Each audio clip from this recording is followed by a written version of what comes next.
Encrucijada Regional.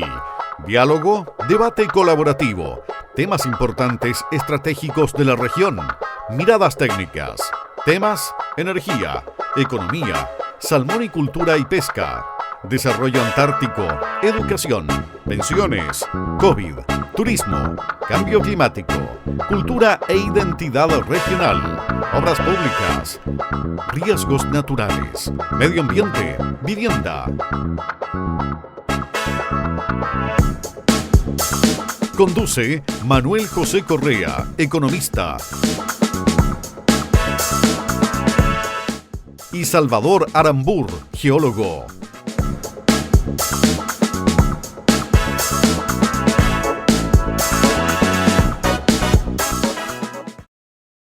Muy buenos días, ¿cómo están amigos? Aquí estamos en un nuevo capítulo de Encrucijada Regional, siempre acompañado de mi pander. ¿Qué tal, Salva? Manolo? Aquí andamos. Gusto saludarlos a todos. ¿Cómo te ha ido, Salva? Mira, bien.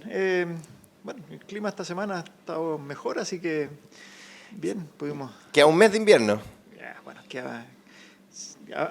y que pueden ser los más complicados, porque acuérdate, las grandes nevadas, los fríos son... Sí, a veces justo al final. Fines de agosto, primeros días de septiembre. Pero ya estamos saliendo. Bueno, eso... Viendo la luz. Eso pasa en estos tiempos de Holoceno, porque hoy vamos a estar como en las eras geológicas, ¿no?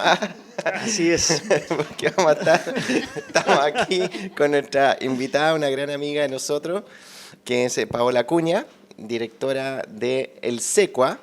Tiene un nombre bien largo, ¿no es cierto? Así que, pero usted la presentamos, pero usted nos va a explicar y le va a explicar a la gente todo lo que hace el SECUA, que es muy importante para la región. Así que bienvenida, Paola. Muchas gracias. Bueno, Manuel, Salvador, muchas gracias y también gracias a todos los que nos van a escuchar en este programa, que nos están escuchando. Vamos a romper el rating hoy día. Bueno. Esto es un programa de investigación. Eso sería muy bueno porque el SECUA es el Centro Científico Regional y eso es muy importante y si nosotros logramos que las personas lo aprecien y lo atesoren como lo que es, la rompemos. Mira, el SECUA se llama Centro de Estudios del Cuaternario de Fuego, Patagonia y Antártica. Entonces, parece ser un nombre rimbombante y su sigla es SECUA, por la sigla en inglés del nombre que acabo de escribir, pero en definitiva es el primer centro científico de la región.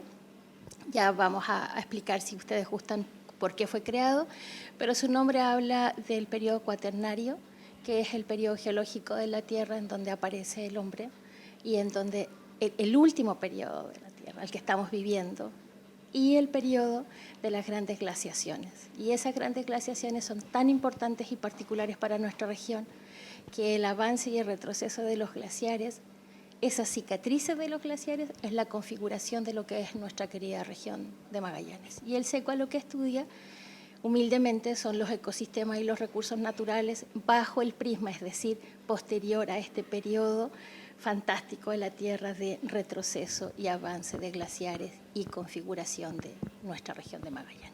Ahí yo tengo una duda que la verdad que yo, Salvador, hay que reconocerlo, él es geólogo, así que se entiende muy bien en estas cosas, pero uno que es economista está en un área distinta. Entonces dije, bueno, cuaternario ya, era geológica, el cuaternario se divide como en dos grandes periodos, ¿no es cierto? El Holoceno, ¿ya? Y el otro el Pleistoceno, exactamente, ¿ven? Para que vean.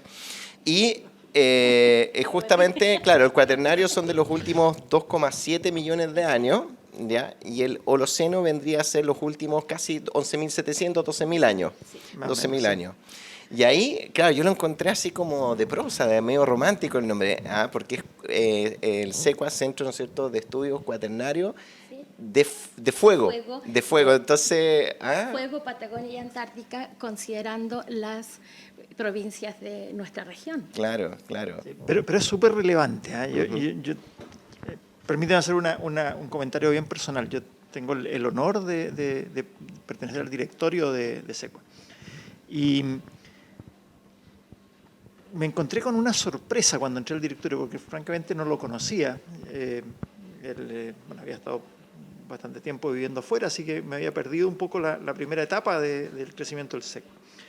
Y me encontré con una sorpresa, como decía, porque es un centro en el cual, por un lado, se respira la personalidad de Paola, ¿no es cierto?, que es el alma del SECUA, pero además conformado por un grupo de gente tremendamente comprometida con la investigación, con la tarea de conocer esto que, como bien dice Paola, es fascinante, digamos, la historia reciente nuestra y cómo interactuamos como seres humanos, ¿no es cierto?, y con todos los ecosistemas de Patagonia, con este periodo tan cambiante, que es fascinante porque, a ver, lo que fascina de la geología es el estudio del tiempo, ¿no es cierto? Es cómo ocurren los procesos, digamos, es lo que hoy día vemos como una foto estática en donde estamos viviendo, y vemos fotos estáticas, los resultados de pequeños procesos, ¿no es cierto?, que han ocurrido. Pero estudiar cómo evoluciona eso es lo fascinante, cuáles son los ciclos, cuáles son las velocidades. Y eso es lo que estudia el SECUA, principalmente desde el punto de vista de la biología. Pero es un estudio que realmente yo invito a todos a que conozcan el trabajo que está haciendo, porque realmente es de primer nivel y como digo, impresionante. Bueno, eso es lo que vamos a descubrir hoy, y son 20 años por lo menos que está creado el SECUA. Sí. Y bueno, ¿y qué está? Cuéntanos un poco. Quizás sería bueno si ustedes me permiten contar por qué se crea SECUA o por qué nace SECUA. Y miren, hace 2 décadas, en el año 2000,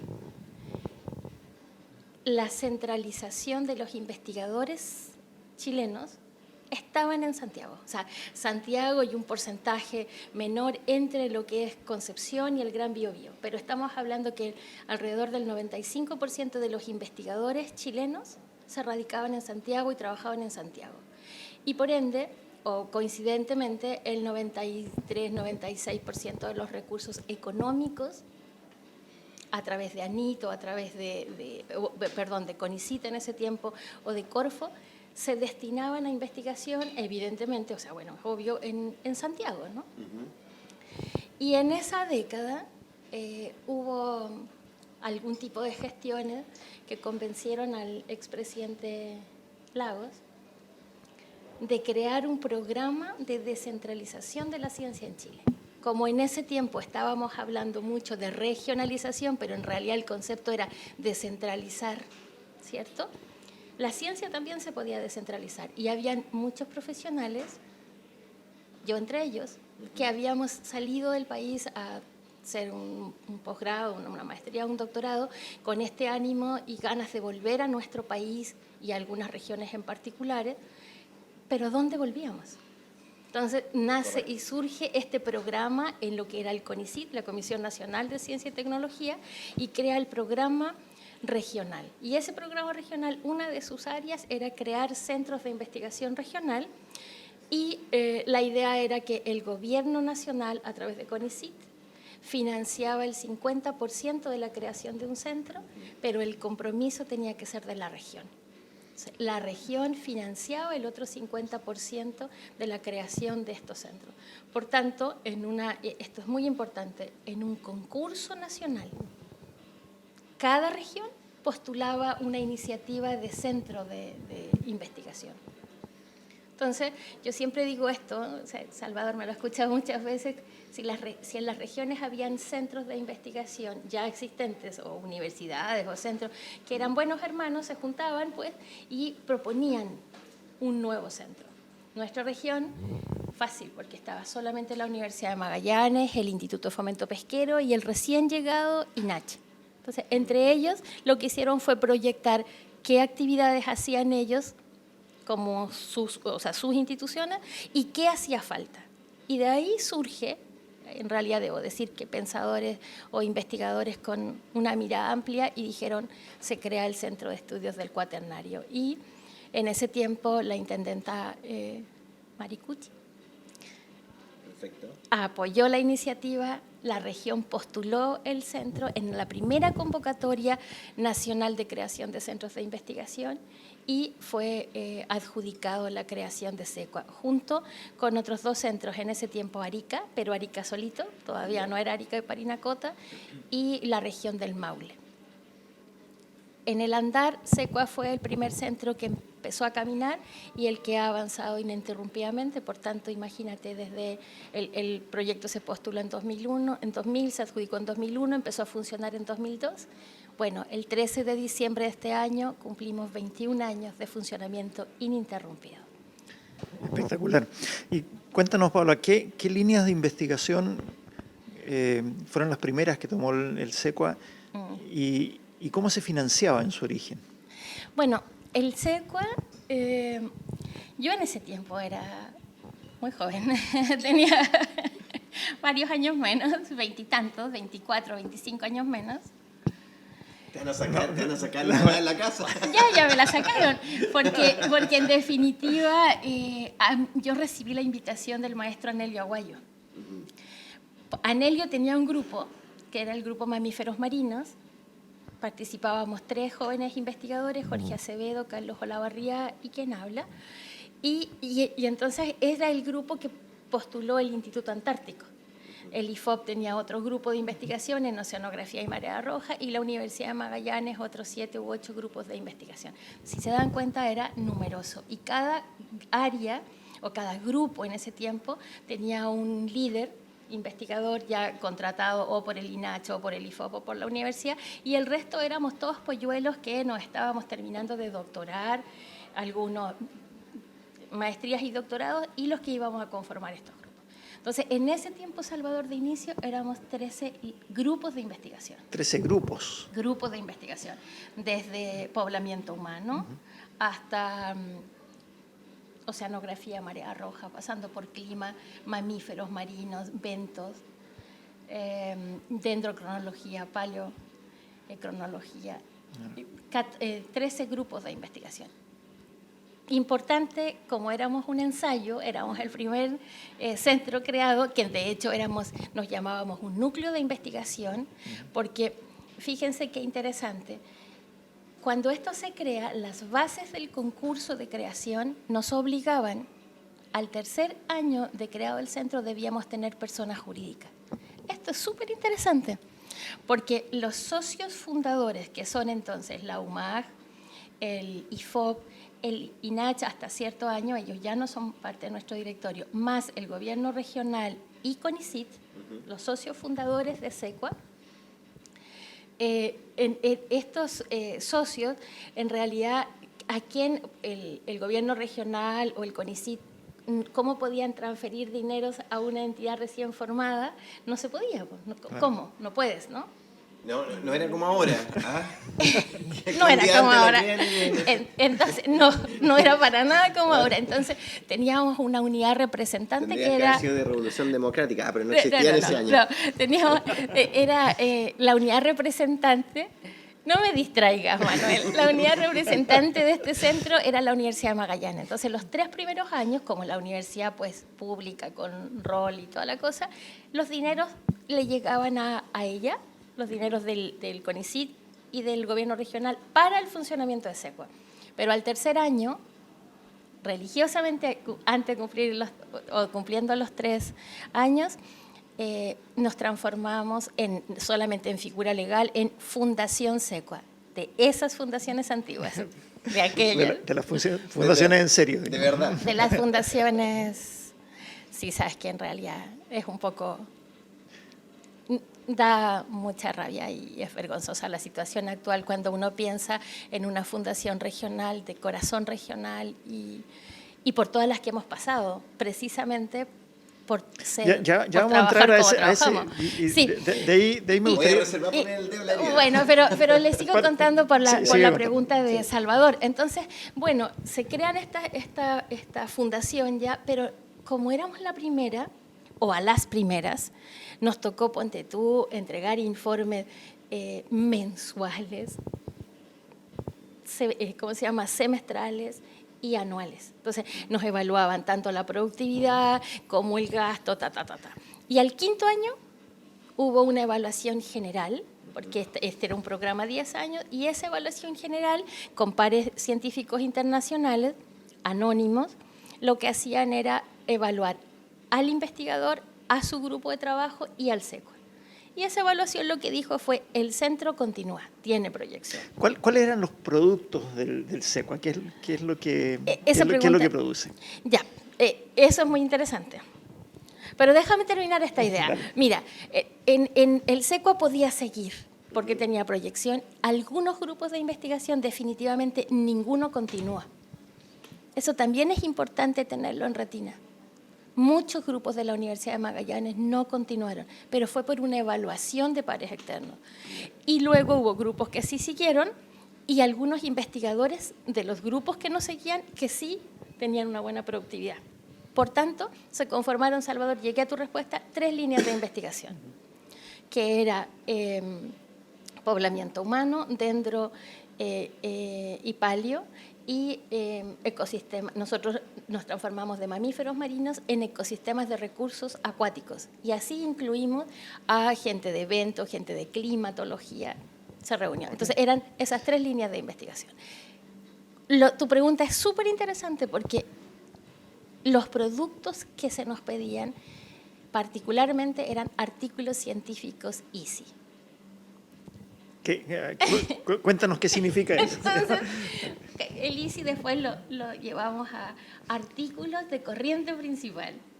Y la gente seguía sin entendernos. ¿Qué es un artículo científico? Es una nota, una publicación de tu investigación, pero que tiene un nivel de publicación que es de interés mundial. Entonces, por ejemplo, si mi especialidad son las ballenas jorobadas, mi publicación la van a poder ver y trabajar con ella investigadores especialistas en ballenas jorobadas de todo el mundo. Y generar muchos proyectos científicos porque el financiamiento que teníamos era un financiamiento regular, financiamiento basal y para hacer investigación. Pero la idea era seguir que los investigadores postuláramos a concursos otros y ir atrayendo recursos. Esa era la idea, ¿no? Pero ¿y ese financiamiento? Financiar proyectos en específico, en definitiva. Proyectos científicos. La semana pasada tuvimos aquí a Enrique Gutiérrez, ¿no es cierto?, de Pesca Chile, y comentamos justamente el tema de la investigación y la investigación ligada a la industria. Por eso un poco iba mi pregunta, un poco para que nos cuente. El centro tenía un financiamiento de base, ¿no es cierto?, que estaba otorgado por el gobierno regional. El 50%. El 50%. Y el resto era CONICYT, el gobierno nacional. ¿En base a concursos de proyecto en ese tiempo o era directo? No, directo. Los 10 primeros años teníamos un basal. Ya. Y la idea de estos centros de investigación era que pasados esos 10 años iba a haber una figura legal que permitiera la continuidad basal de los centros o regular, que en definitiva es muy poco dinero. O sea, al menos en SECUA es un monto... Para los costos fijos. Es para los costos fijos, pero ojo, porque esos costos fijos en nosotros incluye la nómina de sueldos. Entonces es súper difícil competir con entidades que tienen una glosa de presupuesto, que su sueldo lo tienen seguro. Claro. Hoy día SECUA postula para fondos regulares nuestro sueldo y para hacer investigación científica. Y aún así somos capaces, sin nada, Manuel, de atraer sumas millonarias de investigación a la región de fondos que son de fondos nacionales o internacionales. Eso es súper relevante porque en la práctica lo que significa es que los resultados, más allá de que los publiques en revistas de prestigio, ¿no es cierto?, los resultados le importan a alguien. Sí. Porque esa es una pregunta que para los centros de investigación, o para la investigación en general, a mi modo de ver, es básica. Porque tú puedes dedicar la vida a investigar, no sé, el quinto pliegue del cangrejo, no sé cuánto, ¿no es cierto?, sí. Que puede no tener ninguna trascendencia. Sí. Pero aquí una de las cosas que, un spoiler, digamos, pero porque conozco la respuesta, pero a mí me parece interesante del SECUA es que la investigación que hace es una investigación aplicada que tiene relación con el mundo real. Bueno, Salvador, es que ahí hay también una salvedad a los centros regionales. El SECUA no tenía una imagen para seguir. O sea, nosotros, y reitero, fuimos los primeros, entonces uno se tiene que ir adaptando a cómo haces funcionar el centro. Yo volví al país en el año 2008 y me integré o me reintegré a SECUA. Y con esto digo también que yo partí siendo estudiante de magíster y hoy día estoy en la dirección del centro, pero no fue un salto brutal, o sea, pasé por todos los cargos previos. Y en esto en la imagen que uno se hace, o sea, la felicidad de ser un investigador, que voy a llegar a un centro que es regional, que es el primero, y cuando tú llegas y haces como este mapa nacional de uno cuando llega, o sea, al menos fue mi experiencia, cuando llegué al país yo quería saber cómo estaban distribuidos los poderes, los ministerios, todo, o sea, todo este mapa de organización para saber cómo SECUA iba a ir avanzando y creciendo en ciencia, a quién íbamos a entregar, porque la creación de los centros de investigación tenía una finalidad: descentralizar la ciencia, pero crear valor, generar valor al gobierno regional, a las universidades locales, a la entidad pública, a la privada, a la educación y hacer vínculos internacionales. Entonces, cuando vemos esto, o al menos el grupo de ecología de ecosistemas acuáticos que era al que yo ingresé, nosotros no estábamos cumpliendo eso. Y fíjense que quizás va a ser muy de risa que les cuente esto, pero los primeros días en Magallanes fue instalarme en la plaza, nuestra plaza, hermosa plaza regional, a preguntarle a las personas si conocían el SECUA. Eso es una encuesta de percepción social. Sí, por supuesto. Entonces, en las horas pica, entonces... Hago muchas de esas. Además que mi oficina en ese tiempo había sido albergada en el INACH, así que claro, salía y preguntaba, oye, el SECUA. Y resulta que las pocas personas que lo conocían, su respuesta era sí, son un grupo de investigadores extranjeros que están en el Instituto de la Patagonia. Estábamos muy mal. Entonces, la idea de inicio fue ponerle rostro al SECUA. La gente nos tiene que conocer y nos tiene que conocer aquí, locales, somos chilenos. Claro. Ahí yo lo que entiendo, digamos, recapitulando hasta el momento, o sea, parte del SECUA y fue como un catch-all inicial, ¿ya? En definitiva, distintas líneas posibles de investigación. Sí. Y con el tiempo derivando a ciertos productos más específicos. Y hoy en día, revisando la página del SECUA, no sé si es así o no, pero hoy en día están como en dos grandes áreas, ¿ya? O proyectos. Uno que es también lo que ahí tú estabas apuntando, que es la difusión educativa, ¿no es cierto? Dar a conocer y llevar este conocimiento tal vez a los escolares, en fin, a la sociedad. Y también el otro que es la investigación. Hay un proyecto que Microbioma, eso era. Bueno, lo vi en inglés, pero el título en inglés es larguísimo. Pero te lo contaré. Claro, que ustedes están como enfocados hoy en día muchos a los estudios de los microorganismos, ¿no es cierto?, en los ambientes acuáticos, ¿ya? Entonces, bueno, ahí uno ve una tremenda, hay una trayectoria. Entonces, llevándolo ya un poco al presente, ¿en qué están específicamente? Tenemos claro que ya hay siempre un desafío permanente de cómo sustentar el SECUA.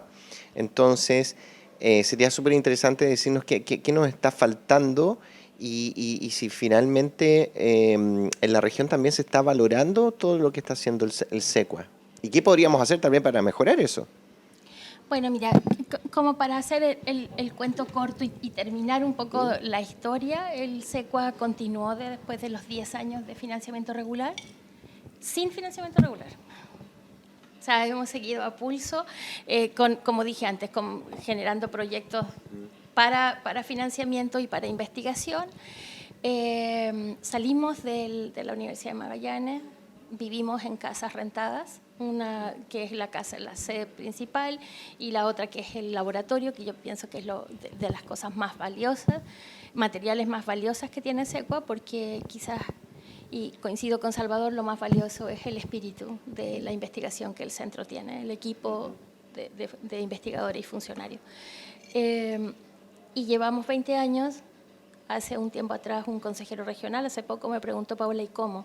Le dije, no te puedo responder cómo, pero estamos. O sea, hemos hecho mucha gestión y estamos y vamos a seguir estando, porque es el centro científico regional y porque, Manuel, mira, nadie es profeta en su tierra, pero hoy día el proyecto que tenemos es un proyecto de frontera, también tiene que ver con estos índices OCDE, ya les voy a contar de qué se trata, pero nosotros atrajimos laboratorios de 5 países diferentes que vienen a trabajar con nosotros.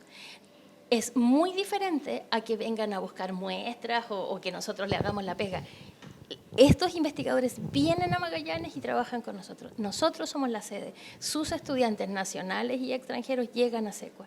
Entonces, lo que quiero... Eso, perdón que te interrumpa, Paula, lo que acabas de comentar es fundamental, porque acá a Magallanes llegan muchos investigadores, todos los años, en todas las ramas de la ciencia, pero la gran mayoría de ellos vienen con un financiamiento o un programa de una entidad, universidad extranjera, ¿no es cierto? Vienen con sus doctorados, sus alumnos vienen acá, recogen datos, investigan y se vuelven y publican afuera.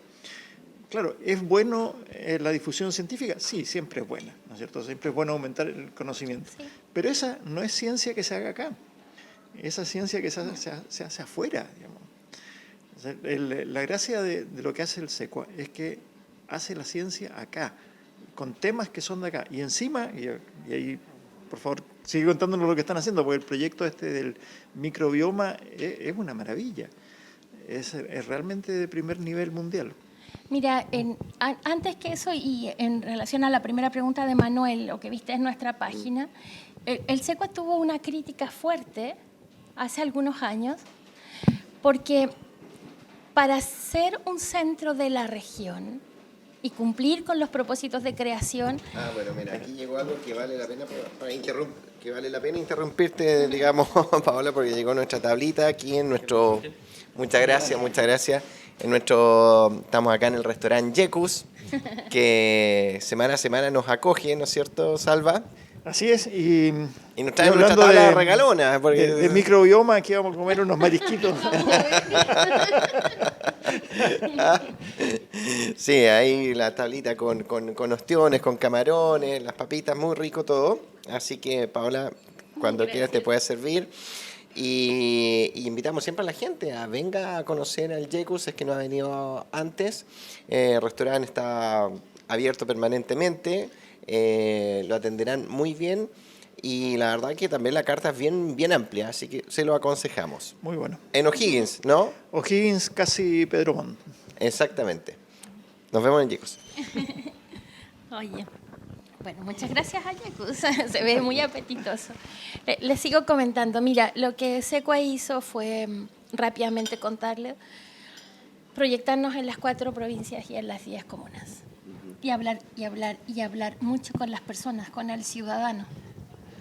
De ahí salió el secuarito y todas esas cosas, particularmente, ¿no? Los pescadores artesanales. O sea, uno aprendes increíble, porque ahí es donde dices, para lo que yo me formé lo puedo empezar a aplicar, puedo aportar en resolver, puedo ver... el futuro está muy bien, pero la comunidad social ahora, o sea, nuestra comunidad, ¿cómo mejoro la calidad de vida de las personas hoy a través de la ciencia? Entonces, lo que hicimos fue vincularnos, mezclarnos, unirnos y hacer ciencia con la región, con la comunidad regional, con el tejido social diverso. Y ahí es lo que preguntabas tú, Salvador, es ver cómo la investigación se podía aplicar. Y empezamos a crear una línea de vínculo entre lo que yo llamo la micro mini pyme, que tú la conoces bien, y esa micro mini pyme puede significar, por ejemplo, los artesanos manuales, los artesanos textiles, ¿sí? Los desconchadores de erizos, hasta llegar a la industria como el buen amigo Enrique. Entonces dijimos, ¿dónde aquí nosotros podemos aportar y dónde también nos pueden aportar? Las plataformas Barco de Investigación de Global Pesca, de Pesca Chile con Enrique, para nosotros han sido fantásticas, también con la empresa del turismo. Son plataformas de investigación. Imagínate lo desmembrado de nuestro territorio para poder llegar a diferentes lugares a mostrar. No hay dinero, no hay proyecto que permita eso. Claro. Y lo segundo que hicimos fue decir, y esta investigación de artículo ICI es por lo que nos van a evaluar. Pero otra vez voy a acordarme de un consejero regional. Yo una vez fui a dar resultados, y hablé y cuántos artículos hice y al promedio y bueno, hasta que afortunadamente un consejero me dice, Paola, ¿qué es un artículo ICI? ¿Por qué se mide así? Entonces la respuesta era, no me la dijo, pero la entendí, era, con plata regional publican artículos. ¿Qué ganan las personas? ¿Qué gana la comunidad? Entonces, fíjate, Manuel, que ese artículo ICI, que cuesta mucho hacerlo y que te lo acepten, para mí tiene un doble esfuerzo llevarlo a la comunidad. Ahí nació el Secuarito, ahí nacieron las columnas en los diarios, en nuestros 2 diarios regionales, el Magallanes y bueno, la prensa, pero es domingo el Magallanes, y el Pingüino, columnas, creo que 10 años, o cumplimos 10 años escribiendo columnas, interrumpimos ahora por el esfuerzo de terreno. Y una diversidad, creo que hemos escrito 36 libros, otros coloreables, pero más que eso, hoy día trabajamos con el sistema educativo desde prepárvulo a cuarto medio, pero no enseñando cositas o transmitiendo, sino que respondiendo con ejemplos biológicos o de medio ambiente regional a los objetivos de aprendizaje del programa educativo. Eso lo hicimos y lo tenemos prácticamente hoy día dormido porque el programa de financiamiento de investigación que tenemos hoy no nos permite pagar divulgación o difusión. Entonces ya no tenemos dinero para hacer eso. Pero las competencias y las capacidades para hacerlo es el dinero que estamos buscando ahora, porque eso, a pesar de haber sido tan criticado por dedicar tiempo investigador a entretener niños chicos, no es entretener niños chicos. Yo quiero hacerte una pregunta, quiero hacer una pregunta a Salvador, porque es director también del SECUA. Entonces, en ese sentido, hay una problemática, ¿no es cierto?, de obtener recursos para hacer el desarrollo, ¿no es cierto?, todas las tareas que hace el instituto, no sé cómo es el centro, es la figura legal, digamos, fundación. Ya, perfecto. Porque hemos visto solamente en el último periodo del gobierno regional encabezado por Jorge Fríes, que se han entregado creo que más de 4.000 millones de pesos en distintas organizaciones del mundo civil, fundaciones, clubes deportivos, etc. No estoy cuestionando que se entregue ese dinero, pero en definitiva, ¿por qué se te hace tan difícil, por ejemplo, algo que me parece muy valioso, que es más encima relacionado a la educación, cuando uno ve también toda la parrilla de financiamiento a organizaciones del mundo civil, que algunas terminan en cosas, bueno, puede ser de repente implementos para un club deportivo. A mí me encanta el deporte, o sea, también puede ser algo necesario, pero uno siempre desde el mundo político tiene que priorizar. Eso es lo que tienen que hacer los políticos, priorizar. Y algo que tenemos muy atrás, muy débil en nuestra región, es justamente la educación. ¿Y para qué vamos a decir la educación pública respecto de la privada? Entonces, ¿qué está pasando tal vez ahí, Salvador, en cómo crees que tal vez los recursos regionales, que son cuantiosos, estamos hablando que el gobierno regional maneja más o menos 100 millones de dólares en forma anual? Entonces, ¿qué está pasando ahí? ¿Cómo lo ves tú? Ahí, la verdad, y corrígeme, Paula, si meto las patas, pero, a ver, el SECUA no tiene financiamiento del gobierno regional. Tuvo en su inicio, como nos contaba, ¿no es cierto?, pero ya hace una década que no tiene. Y el único financiamiento que tiene es por la vía de concursos a proyectos de investigación. Que claro, le da una cantidad de dinero que tiene que administrar porque esos proyectos no pagan, porque no están pensados para eso, ¿no es cierto? No pagan los gastos de operación corriente, sueldos, arriendo de oficina, qué sé yo, que no están ligados necesariamente al proyecto, pero que son, si no puede funcionar. Neumáticos de la camioneta. Neumáticos de la camioneta, indemnizaciones de personal, por ejemplo. No, el costo operacional, o sea, eso no, para eso de cualquier no hay, empresa, cualquier para eso no hay plata. Entonces uno podría decir, mira, el gobierno regional ha fallado, y yo creo que de alguna manera ha sido así, en no financiar su centro, porque este es el centro de la región. Ahora, sin embargo, también hay que entender parte de por qué ha fallado, y es porque la estructura jurídica del centro, ¿no es cierto?, no le permite recibir, y aquí corrígeme si estoy bien, recibir fondos de manera directa del gobierno, o no le permitía. Ahora parece que eso está cambiando según lo hemos visto en la historia reciente, pero el hecho concreto es que el centro se lo ha tenido que rascar con sus propias uñas, perdón por la infidencia, pero ha habido casos en que investigadores han tenido que financiar el centro poniendo plata de su bolsillo, ¿cierto? Para mantener el centro andando, y es algo que, bueno, ¿cómo es eso? Y es así. ¿Cómo se lo explicas a investigadores internacionales? Porque aquí no estamos hablando solo de investigadores nacionales, son investigadores que hoy día tenemos investigadores de México, de Japón, de Alemania. Ecuador y Brasil. Ecuador, claro. Dicen, sí, perfecto, está todo muy bien, pero resulta que este mes no va a alcanzar para pagar los sueldos. Es impresentable. Ahora, yo creo ver, y espero no equivocarme, que hay una mirada distinta de parte del gobierno regional sobre el centro. Creo que está, no sé si es la manera correcta de decirlo, pero está entendiendo que el centro aporta un tremendo valor a la región y es necesario buscar un financiamiento formal. No puede seguir mendigando o tratando de hacer, no sé, figuras para financiar su operación solamente con la plata que recibe de los concursos, porque además es ilógico. El concurso tiene que financiar el proyecto para el cual fue pensado.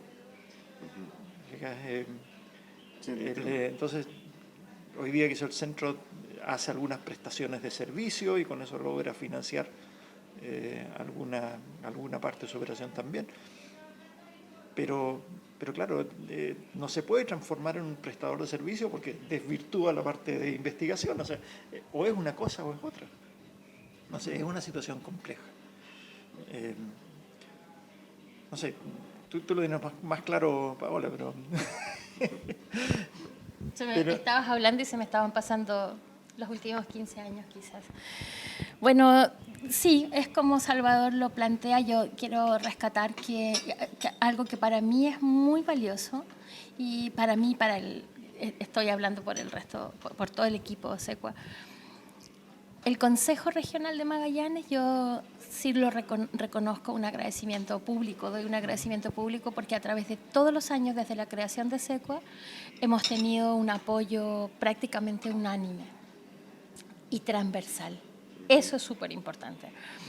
Pero hay situaciones complejas, o sea, el ser una fundación de derecho privado a nosotros nos permite postular a proyectos, a programas o estudios. Y por más creativos que nos pongamos dentro de la legalidad, esos programas, que es lo que nosotros necesitamos, nos obliga por ley a presentar algo diferente a lo que SECUA hace y con profesionales distintos. No podemos pagar sueldo a los que ya somos. Entonces, imagínate, con la desesperación, tú dices, ya, ok, presenta un programa, pero te estás obligando a contratar más investigadores que después de 12 o 13 meses ya son indefinidos. Y que cuando el programa se acaba y que ellos saben que el programa se termina, igual te demandan cuando se van, porque ya no los puedes seguir contratando porque el programa se terminó, es finito. Entonces, yo no entiendo, yo no logro comprender cómo no es difícil de entender para el gobierno nacional que falló, fracasaron con los centros regionales y los gobiernos regionales que también fracasaron en lo que hicieron hace 20 años. O sea, se juntaron, crearon este programa, le dieron vida y lo abandonaron. De los centros originales, ¿cuántos quedan funcionando? 9. Fuimos 16.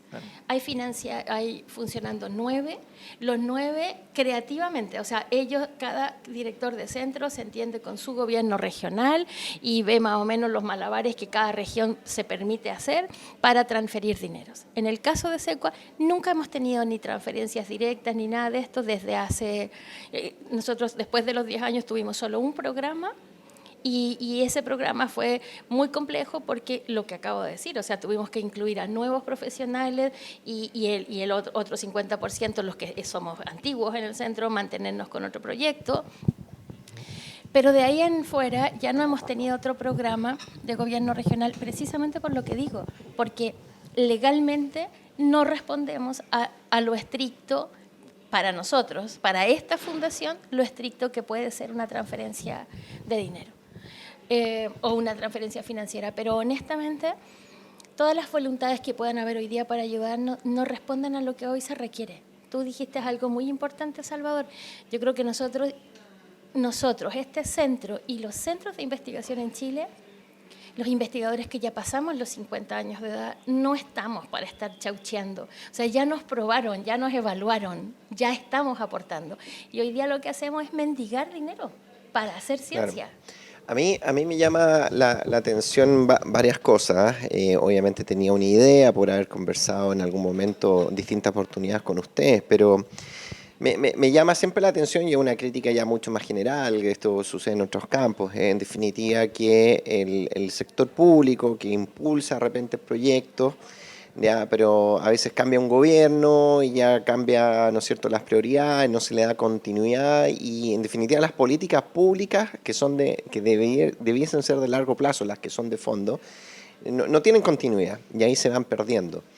Yo también lo viví personalmente en todo lo que ha pasado los últimos años, por ejemplo, en el deporte, que me tocó hace, ¿no es cierto?, más de 10 años ser director del Instituto Nacional de Deporte y vi cómo se perdieron varias cosas que se impulsaron en un momento que fueron muy exitosas y después como que viene un gobierno y como que dice, no, borrón y cuenta nueva y se pierde mucho trabajo acumulado. Y eso es un mal que tiene Chile hace bastante tiempo en respecto a las políticas públicas. Pero también me llama la atención porque se supone que se relata, se establece se dice en la estrategia de desarrollo regional que uno de los pilares del desarrollo de la región es la investigación subantártica y antártica. Y ustedes están, por lo menos por lo que yo entiendo, pero como se dice, los pies en el barro en toda la investigación subantártica, por lo menos en estas latitudes. Y se hizo un centro de investigación, el internacional, el subantártico internacional en Puerto Williams, donde ahí le metieron en infraestructura casi o más o menos 15.000 millones de pesos. Forma, no sé si obsecuente, pero ahí se quiere levantar, ¿no es cierto?, el famoso CAI, el Centro Internacional de Antártico, en la parte norte de la ciudad, que ya sabemos que por lo menos son 100.000 millones de pesos en la infraestructura. Pero ahí volvemos al tema del el modelo de negocio, yo como ya de gestor o economista. O sea, queremos construir tremendos elefantes, tremendos edificios, pero resulta que aquí tenemos investigadores, tenemos un equipo que es de la región, en la región. Y como tú dices, y tienen que andar mendigando.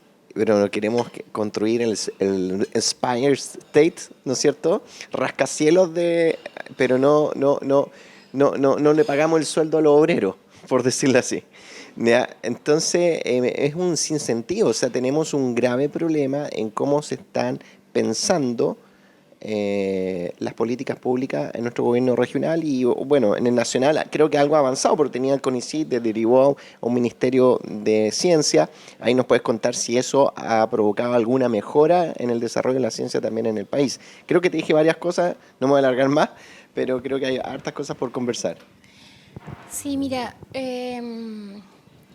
trabajamos muchos años por un ministerio de ciencias. Y cuando el ministerio estuvo a puertas, yo nunca me voy a olvidar de una reunión a la que tuve el agrado de ser invitada después de, como digo, de muchos años de trabajo con muchos investigadores del país.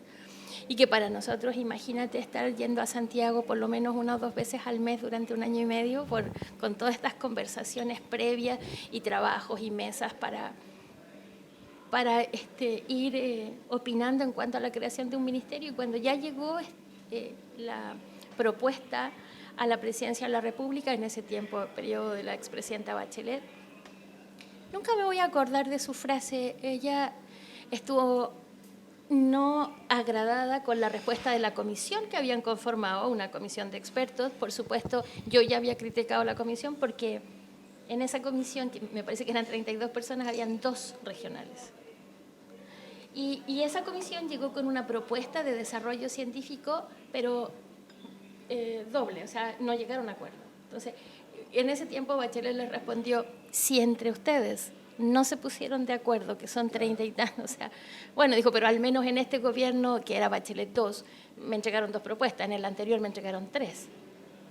Y lo que se le pedía y la propuesta era crear un ministerio, y ella dijo esto, dijo, ¿y un ministerio va a resolver los problemas científicos si todavía no hay ninguna programación de ciencia nacional? Y yo pienso que ella tenía toda la razón. Si tú me preguntas hoy día, a mí, a pesar de haber trabajado en el Ministerio de Ciencia, creo que 1000 veces el Ministerio del Mar en Chile. El Ministerio de Ciencias yo hoy día no lo entiendo. Perdón, a ver si no me meto en problemas, pero no lo entiendo. Aquí estaremos para defenderte. Desapareció el CONICYT y lo reemplazó la ANIT. Juntaron a todos los centros, esto sería largo de explicar, pero así como hay centros regionales, hay centros basales, centros FONDAP, los FONDAP, los centros de áreas prioritarias, los basales, los milenios, En conclusión, 103 o 107 en el país que han pasado por la creación de ANIT o de Corfo, ¿ya? Pero hoy día están todos albergados dentro de un mismo ecosistema, como se llama ahora los ecosistemas de centro, pero resulta que todos tenemos un mismo tratamiento, todos vamos a concurso, pero las personas se olvidaron de los financiamientos regulares o basales. Los regionales somos los únicos que no tenemos un financiamiento basal. Y aquí quiero aclarar, Paula, que esto no es de este gobierno, viene del anterior. Exacto, también, no es de este gobierno. Yo recuerdo una visita del ministro de Ciencias de Andrés Kup, el primer. fue un desastre. Bueno, vino al directorio y fue un desastre, sí. Y hay que pensar que la que era en gobierno de anterior, con el ministro Kup, la directora de la ANIT, o sea, quien transformó o quien estuvo liderando el paso desde CONICYT a ANIT, es quien hoy día es la ministra. En gobierno diferente es nuestra ministra de Ciencias. ¿Para qué pensar en el presidente de la República, Gabriel Boric? ¿Cuántas veces estuvo en SECUA siendo diputado? ¿Cuántas veces en su entrevistas previo o campaña presidencial en las temáticas de ciencia, él nombró a SECUA y nombró la precariedad de SECUA y dijo pues que esto va a cambiar y parecíamos realmente franciscanos como estábamos viviendo? Pero esa no me la puedo quedar callada. Está ocupado en la conmemoración de los 50 años, no está preocupado en la investigación, eso está claro. No tienes que decir nada, lo digo yo, pero sí, ese es el problema de la política pública. Los personajes cambian, incluso algunos van cambiando de la institución, están dentro del mismo ecosistema, pero no se resuelven los problemas. Y es desesperante porque el tiempo pasa y yo honestamente, y de cara a nuestra comunidad, yo digo, el centro regional ha cumplido el propósito, hacemos ciencia local de impacto global, que también era como súper cliché el eslogan ya, ciencia local de la región, pero de impacto global. Y ahí voy a llegar, Salvador, a tu pregunta. El proyecto Microbiomas. Fíjense que en todo esto que les trato de relatar de este desorden, perdón que lo diga así, pero es como un desorden de la organización científica nacional, que también baja a las regiones. O sea, yo quisiera esperar en la región un análisis en donde tú dices prioridades, ejes de desarrollo productivo, ejes de desarrollo social, donde la ciencia va a apoyar o aportar, cuántas instituciones hay, cuántos investigadores, en qué área, y al final sacas la cuenta y dices, esto es lo priorizado, te aseguro que te sobra recursos y te faltan investigadores. Pero mientras ese orden no esté, es súper difícil porque disparas a una institución o apuestas a una institución a otra, quizás a veces hasta por amiguismo. Pero evalúanos bien, evalúa el peso que este núcleo pequeño da a la región. Mira, yo te cuento, cuando vimos ya con Salvador en el directorio de SECO, así esto no es tan, pero fue en el gobierno anterior, cuando ya de frentón nos dijeron que no hay más financiamiento regular desde ANIT a los centros regionales, para los centros regionales, crearon nuevos concursos. Ahora se llama un concurso de fortalecimiento científico de centro. Ya no es un fortalecimiento de centro. Entonces, al ser científico, lo que tenemos que postular es un proyecto de investigación. Claro. Y ya no lo postula el centro en sí, sino que lo postula un investigador top. ¿Ya? Y aquí es donde lo que dije hace un rato, y este proyecto tiene que ser innovador, tiene que ser de frontera. Entonces, la pregunta para mí es ¿frontera cuál? ¿Mundial o comunal? Porque si SECO resuelve algo tan pequeño de la comuna Torres del Paine, rompiste la frontera, pues la pasaste, ¿no? Y eso es valioso. Pero este era de frontera mundial. Entonces, yo voy a ser súper honesta en esto. Éramos 6 centros de investigación regional que nos quedábamos sin financiamiento y había recurso económico para 5. Si es que cumplías con todo y tenías nota sobre 3,5 de 1 a 5. ¿De cuánta plata estamos hablando? Estamos hablando de 2.500 millones de pesos. Es decir, un programa a 5 años con 550 millones al año. Un poco para ponerlo en la escala, digo, porque ahora vemos bailes de, ¿no es cierto?, 30.000, 40.000 millones de pesos. Oye, mira, si a Procultura, esta fundación que está siendo investigada, y que se le pasó, ¿no es cierto?, veintitantos millones en el mural de acá de la Costanera, pero Procultura, si le hubieran pasado los fondos de recursos regionales, hubiera recibido creo que 1.500 millones de pesos para algunos trabajos ahí en Porvenir. Entonces, no es un problema de billetera porque, oye, el 25% en general del Producto Interno Bruto lo tiene el Estado, lo administra el Estado. Y eso es una cantidad gigantesca, estamos hablando de 80.000 millones de dólares. Es una cantidad brutal y sabemos, y estamos muy claros, que la plata se está utilizando mal en Chile. No en todas las cosas, pero en muchas otras se está yendo por el retrete. Bueno, para nosotros la felicidad eran 2.500 millones de pesos distribuidos en 5 años, que si tú te das cuenta son 550 millones y es para hacer investigación. Y éramos el colista en las apuestas, ¿no? El SEGUA no, el SEGUA de chiquitito, no tiene casa, no tiene infraestructura, tiene solo un pequeño laboratorio, ya casi no tiene investigadores. Entonces, ¿qué hicimos? Pensar. Cuando te hablan de un proyecto de innovación, uno puede innovar, fortalecer, tú puedes fortalecer lo mejor logrado, pero también puedes fortalecer lo que tiene un gran potencial y que no ha sido, o sea, que todavía no ha sido desarrollado. Pero esta vez no nos animamos a la última parte y dijimos, mejor vamos a potenciar lo mejor logrado. Y en esto lo que hicimos fue postular el proyecto Microbiomas y como dijo Salvador al inicio de esta reunión, que les agradezco, pensamos, década de los océanos, el SECUA, Centro de Estudios del Cuaternario, volvimos a nuestro origen, a nuestro centro, ecosistemas y recursos naturales y la problemática mundial, el cambio climático. Pero nosotros no abordamos el cambio climático en sí, sino que este escenario de cambios globales en el mundo, en donde hay un factor, un estresor ambiental que es innegable, que es el incremento o no de la temperatura. Y en esta región del planeta, la radiación ultravioleta por el agujero de ozono. Entonces pensamos, siempre pensando en lo aplicado, ¿cómo podemos probar efectivamente que haya un impacto de la radiación ultravioleta y del incremento de la temperatura en organismos no pluricelulares? Porque los estudios fisiológicos o genéticos, eso va a implicar décadas, años de que tú veas una mutación o un cambio. ¿Quién tiene una tasa generacional rapidísima? Los microbios. Minutos, segundos. Entonces, lo que hicimos fue pensar que los microbios están sobre la cubierta de todo, pero también de todo lo vivo, particularmente nosotros, ¿no? Pero entonces está sobre la cubierta de la piel de las ballenas, en los pelos de los lobos marinos, el casquete de los crustáceos, las escamas de los pescados, la pared celular del sargazo, y buscamos una trama trófica completa en el área marina protegida Francisco Coloane, la primera del país, y lo que estamos viendo, ese es nuestro modelo de estudio, y estamos viendo el efecto de estos estresores ambientales sobre el microbioma de la cubierta de todos estos animales.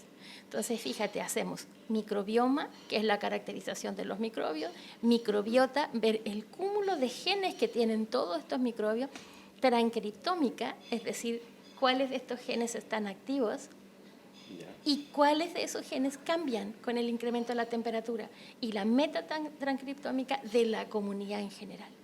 Y a eso agregamos señales isotópicas, es decir, rompimos la frontera del conocimiento. Hoy día yo les puedo decir que es el único proyecto en el mundo que está tomando a los microbios como bioindicadores de sensor de cambio en una comunidad completa, en un área tan especial como es nuestra región de Magallanes. Yo vengo llegando de un congreso, el ISMELAT, que es un congreso de microbiología latinoamericano, y vengo feliz porque lo que ellos respondieron a nuestro proyecto es que nosotros no estamos haciendo un proyecto, Salvador, estamos haciendo un programa de investigación.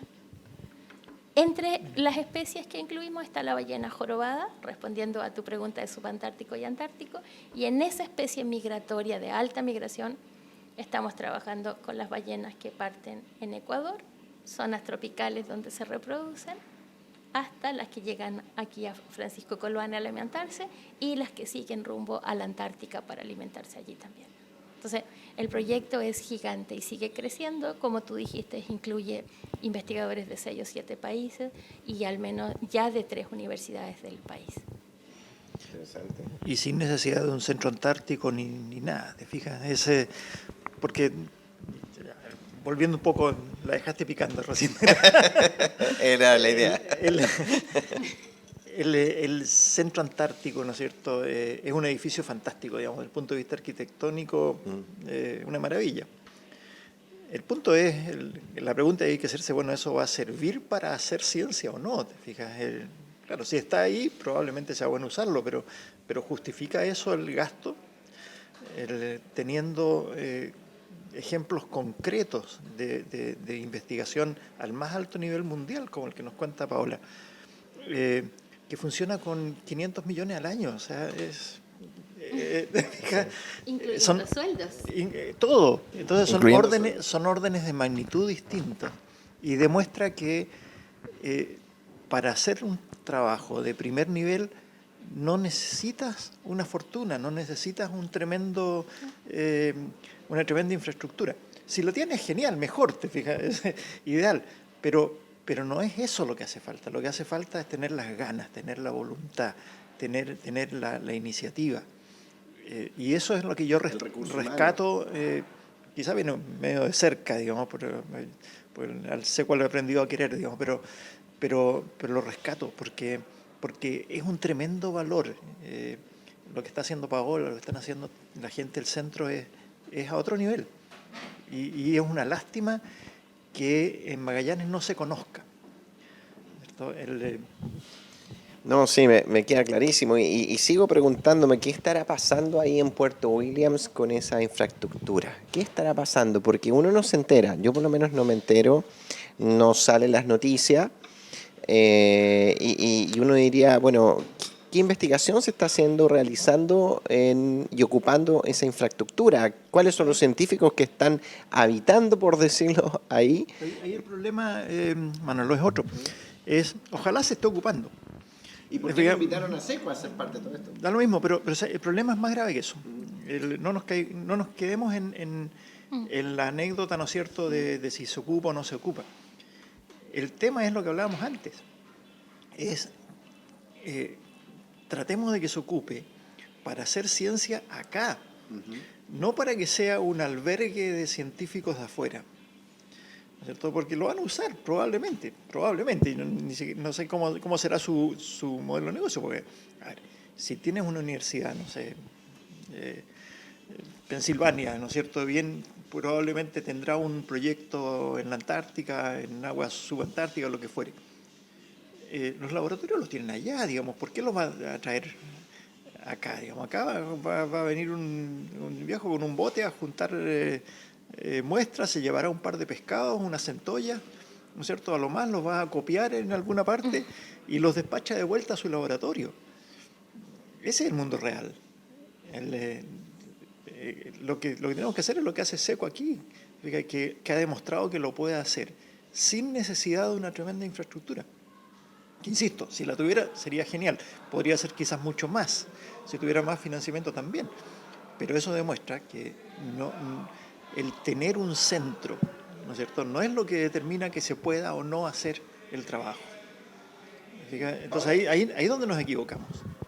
Ahora, una consulta también, porque se tocó, lo hemos mencionado, tuvimos la semana pasada, ¿no es cierto?, a Enrique Gutiérrez, gerente general de Pesca Chile, y hablábamos, ¿no es cierto?, del tema de la zonificación del borde costero, de cómo se quiere generar áreas, ¿no es cierto?, que sean de explotación, digamos, productiva y otras que son destinadas, por ejemplo, a la conservación, etcétera. Hablábamos de la pesca industrial. Pesca Chile está muy enfocado, o sea, su pesca es de krill principalmente. Bueno, y se hablaba mucho de la importancia, ¿no es cierto?, del desarrollo de la investigación para apoyar a la industria pesquera, que era clave, y uno lo lee en las páginas de la Subsecretaría de Pesca y lo conversa, o están las declaraciones del mundo del sector privado. Entonces, ¿cuáles son los puentes que se están construyendo entre el mundo de la investigación, el centro, por ejemplo, SECUA, o qué hay que hacer realmente para que eso se dé? Porque yo creo, en mi postura personal, que la investigación científica se tiene que concadenar también con el aparato productivo. Absolutamente, y perdón que te interrumpa. Y se nos vienen tremendos desafíos, porque hemos hablado mucho de la parte biológica, ¿no es cierto?, de la fauna y todo, pero nos estamos enfrentando como región al desafío del hidrógeno verde. Si funciona, eso va a ser un impacto brutal en la región. Y el brutal, en nuestro desafío, es cómo lo entendemos, si lo entendemos peyorativamente o si lo entendemos positivamente. Porque el impacto va a estar, ¿no es cierto? Si se instalan, no sé, decenas o cientos de generadores en la región, claramente va a haber un impacto.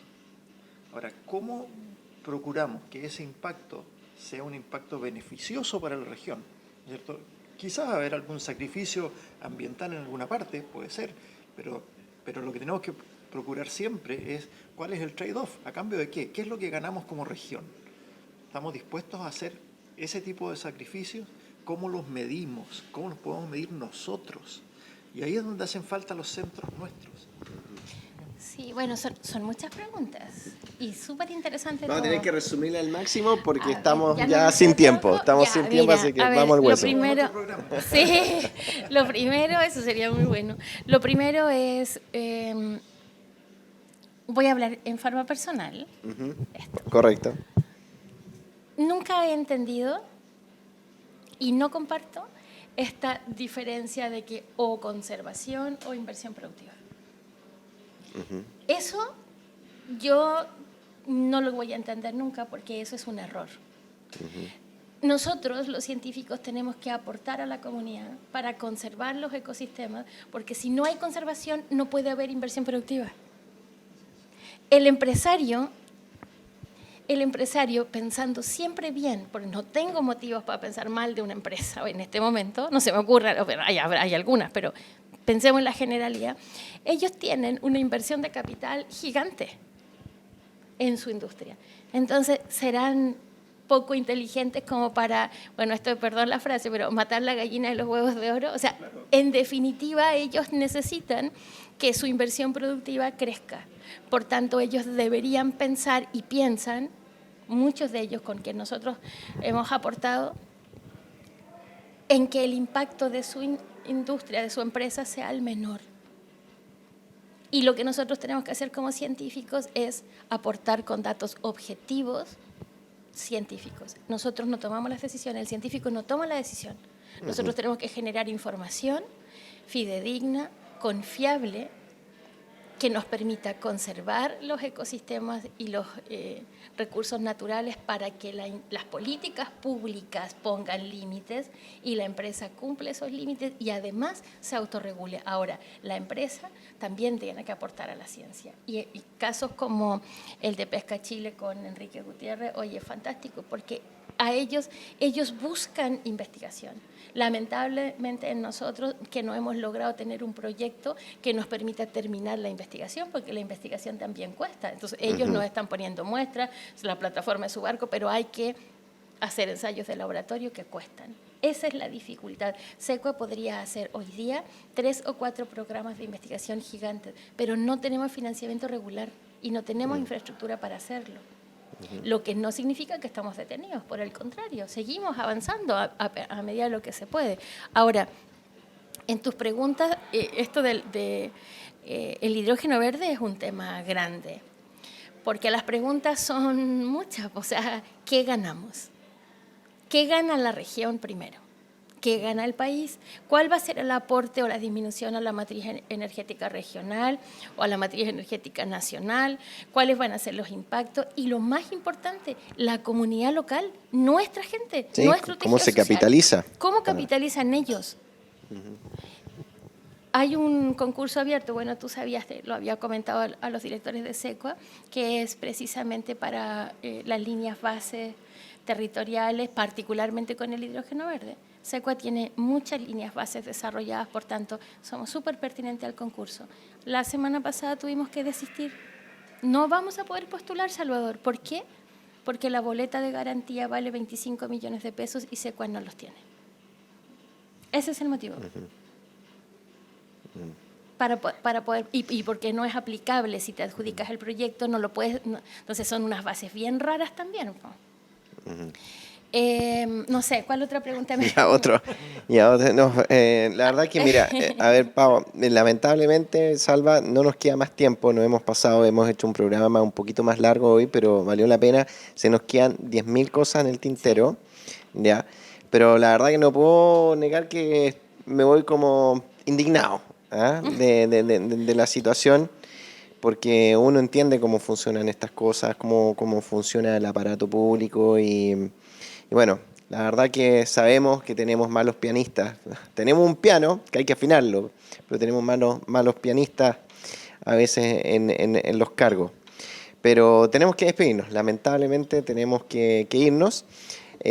Yo, sí, antes de irnos quiero agradecerte, pero nosotros tratamos de recomendar a veces libros, y aquí yo tengo un libro muy bueno que se llama Capitalismo, que es de Janet, el apellido me cuesta un poco porque es alemán, von Voldersdorf.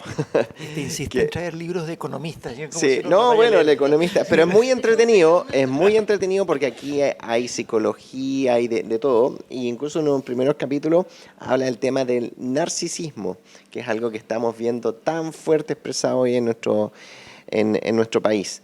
Entonces, lo recomiendo porque aquí habla de un capitalismo que es el que a mí, sobre todo, defiendo, porque el socialismo sabemos que es un fracaso, sino que el capitalismo, pero colaborativo. Y aquí lo que estamos hablando también para impulsar la investigación, que es tan necesaria para resolver también los desafíos de futuro en la colaboración de los investigadores, del sector público y del sector privado. Salva. Sí. Bueno, se nos acaba el tiempo. Paola, muchas gracias, en serio, por tu compañía, por lo que nos enseña siempre. Y nada, nos veremos la próxima semana. Ni hablamos de Milei. Mira, bueno, la noticia de la semana. Sí, sí. Pero, ahí salí en el diario opinando, pero sí. Bueno, eso será para un programa más para de contingencia. Pero, sí. Paola, te agradecemos. Y te agradecemos también el trabajo que realizas encabezando el centro SECUA. Bueno, yo les agradezco a ustedes la invitación, agradezco a todo el equipo SECUA por todos estos años y particularmente a nuestra comunidad. Yo esa frase, el tejido social diverso, me encanta. Pescadores artesanales, pescadores industriales, gente del turismo, las escuelas, los niños, todos, la comunidad en general. Muchas gracias. Gracias, Paula. Muchas gracias por la sintonía, por la paciencia, un programa más largo. Y nos veremos la próxima semana con otro u otra invitada que lo vamos a dejar de sorpresa. Sí, vamos a tener de sorpresa, pero tenemos ahí un pendiente. Queremos traer a la mesa al hidrógeno verde. Ojalá que pronto tengamos a María Isabel Muñoz. Desde aquí ya le estoy haciendo la invitación. Ya comprometió que venía. Así Sí, que queremos hablar de hidrógeno verde, algo muy importante. Bueno, nos vemos, que esté muy bien, gracias. Encrucijada Regional. Diálogo, debate colaborativo. Temas importantes estratégicos de la región. Miradas técnicas. Temas: energía, economía, salmonicultura y pesca, desarrollo antártico, educación, pensiones, COVID, turismo, cambio climático, cultura e identidad regional, obras públicas, riesgos naturales, medio ambiente, vivienda. Conduce Manuel José Correa, economista. Y Salvador Arambur, geólogo.